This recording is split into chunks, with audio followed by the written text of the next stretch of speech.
race car. That's Sterling Marlin in yellow on the outside. And Mike Skinner to the inside. Kenny Schrader right behind. Who's that alongside? Trickle. That's Dick Trickle. Right alongside. There they are, 3 deep again. And that purple and yellow camel of Jimmy Spencer right in the middle again. He must like it there. He must like a lot of company on both shoulders, because there he is.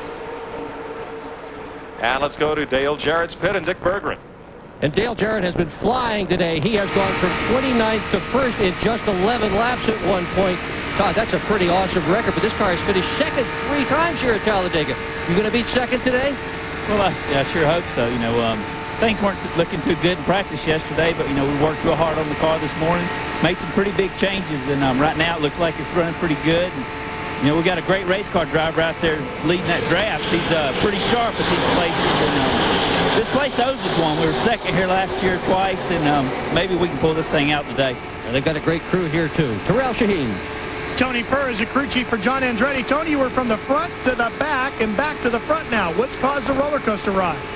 Well, you know, they're just shuffling us around right now. I reckon they don't want us to get out front like we did at Daytona, because they know we'll dominate probably. So everybody's trying to shuffle us around sort of. So we'll just have to see what happens. We'll get up there before the day's over with. Just hang with us. Mike, you fight to get respect, and then when you get it, they all want to kick it back down again. Well, sure. You're riding with John Andretti, our Econolodge in-car cam. There's Andretti, and Kyle Petty comes up to battle him for that 10th spot. That's Kyle Petty right there. Kyle is running good. He was 21st after the pit stop, so he moved himself up now to top 10. Dale Jarrett, your leader. Michael Waltrip scored in second. Greg Sachs, Jeff Gordon, Ernie Irvin, Dale Earnhardt, Wally Dallenbach. What a move by Greg Sachs there to take the lead over Dale Jarrett down in the corner. You see Jeff Gordon going with Sachs as they head down towards the back straightaway. I tell you, that was a power move on Sachs's part. And on Gordon's, he went from the 3rd floor to the basement in one fell swoop there in turn 2 and got a good run. Michael Waltrip lines up with Sachs and Gordon. Everybody picks a lane as they head for turn 3. 86 laps complete. Mowing down on halfway. One caution so far is all. Billy Standridge has spin out of turn 2. He's the only car in the garage.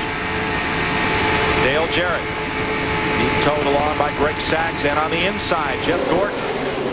While they're fighting, you see the outside lane there. Look at Dale Earnhardt right up under Dale Jarrett as they went down the front straightaway. He assisted him down into that corner, Ned. I don't know whether he meant to or not. Don't let me speak for a little bit. That wasn't a hit. It was just a bunt. But he got him out front, didn't he? Did work. I tell you, Earnhardt is a master at drafting, no doubt about it. You can't get no closer than that and not hit. I wonder if her bumper cam still works. Sachs in second behind Jarrett. Gordon underneath Earnhardt.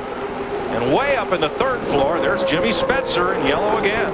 Buddy, how high here can you run before you run out of room? Mike, I tell you, you can take the lead in any lane here. If you have a great race car that handles and does not bog in the corner, when I say bog, I mean really drag down going into the corner if it's pushing, getting in, or loose in the center. You see these cars running in a straight line. These guys could pass in the 4th lane if they had to. Well, Halloween's coming, and it's looking a little scary out there once again as we're back to 3 and 4 wide racing just behind this pack of cars. Look at them come off the corner. Well, you could see Dale Jarrett. He went out, looked at, and he said, hey, there's nobody out there. He moved back across. They swapped 4 lanes there, Ned, down the back straightaway, looking for the right. Look at this going in the corner.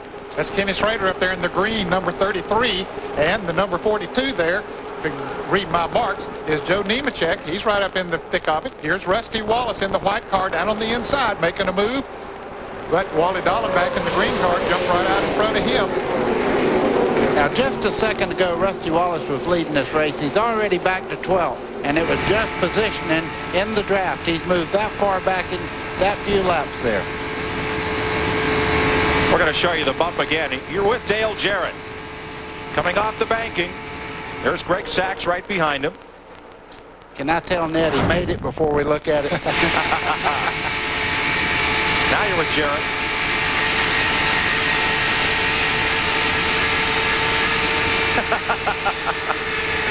Earnhardt just I don't know if he touched him or just run so close it probably felt like he touched him. But it just shot him right out in front. 3 abreast behind the leaders. Boy, I think Dale Jarrett may be in trouble. Well, you see Earnhardt, he wants to go with DJ. He's on the bottom there. He's not helping Sachs on the outside there. It seems that he wants to get with Dale Jarrett as a drafting partner as they head into turn 1. Is this a case of them wanting to go with the more experienced driver, Jarrett, rather than Sachs? Well, Sachs is very, very good. I don't think you really would go that way. I think what they know is the two of them race very well together, and they trust each other. They would like to stay that way if they could. And they're trying to figure out who has the best race car. They want to go with the best race car, too. Well, who's coming up to go with Sachs but his old modified adversary, Jimmy Spencer? Coming up there to work with Sachs. Now, there they are up on the high side as you watch Dale Jarrett lead Dale Earnhardt. Now, Jeff Gordon's been right up in this mix. Let's go to Dick Berggren. Dick Berggren is with Ray Evernham, who right now is talking to his driver. He just quit. You've been running up front all day. Not a whole lot of laps led. How is the car? Dick, I didn't hear the last part of that, but car's been running up front. Driver's doing a great job. Of course, you know, he knows how to draft. The car's not as strong as we'd like it to be, but he's keeping it in a good, safe spot. The fans are getting a good race. I hope everybody has a good, safe race. Can you adjust that car so it is as strong as you want? I don't know if anybody's that strong. The best thing we can do is keep it in position so that Jeff can do something with it if he needs to. I want to say hi to Rick and Linda. Know they're at home watching. And they're doing better, too. Rick Hendrick feeling a bit better these days. Mike? Thanks, Dick. Right now, Gordon in a position to pick up 74 points on Mark Martin. Martin, of course, has led this race. So has Jeff Gordon. And so has Dale Jarrett, the third-place point man, 197 back of Gordon when we started the day with 4 races left in this season. Let's go topside to Ken Squire. Well, we're bearing down on halfway here. 91 laps now complete, 242 miles. That window for fuel, I'm sure a lot of these drivers are looking forward to a green flag situation here on pit road and hopefully let the pits decide some of this race and cut down on this 33-35 car draft for the lead with remembrance of July 4th, the Pepsi 400 this year, and that big altercation right in the third turn on the final lap that so dramatically changed that event. That has to be a factor in your thinking as you get to halfway here today with all of this group still bunched together. Ken, it's one of the most exciting Talladegas I've ever seen, with this pack staying so tightly bunched 92 laps into this race. Most of the time you'll see 8 or 10 cars maybe break away, and then you'll see another pack of 8 or 10 cars, but not the case here today. And part of that might be, as we see Earnhardt going for the lead on the outside, part of that might be the little bit cooler weather here in October. It's warm for this time of the year here at Talladega, but not nearly as warm as it is in July when this race is normally run and the track gets slicker. Earnhardt back to the front. They'll be racing to the crossed flags for halfway this time. $10,000 up for grabs. Earnhardt, Gordon, Irvin. Andretti is up there. Spencer, and they've kicked Jarrett back to 6th spot. Off turn 4 to the trioval where the start finish is in Daytona, but not here in Talladega. It's well down toward turn 1. Hey, the man in black. $10,000 ka-ching for Dale Earnhardt for leading the halfway lap. Halfway at Talladega, and we've got a 37-car breakaway on the field. We'll be right back.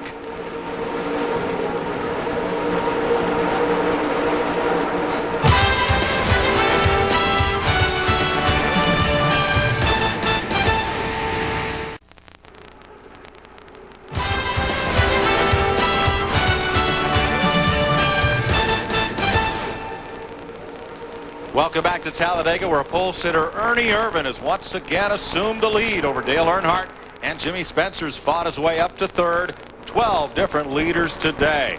A very competitive DieHard 500 here at Talladega. Hope you're enjoying it with us. And at Jarrett, 12 different leaders, and a lot of different cars have shown they can get to the front. But who can stay there? Well, no one has shown that they can stay there so far. It's been surprising. Most of the time you'll see one driver that maybe is a little bit stronger than the others, and the others want to follow him, but that hasn't been the case here so far today. There looks like at least 12 or 15 cars that can win this race. Well, now, Buddy Baker, we've seen more. Have we 3 and 4 wide racing than perhaps we've ever seen at this track? I think we got a little look at who had the muscle there on the 10,000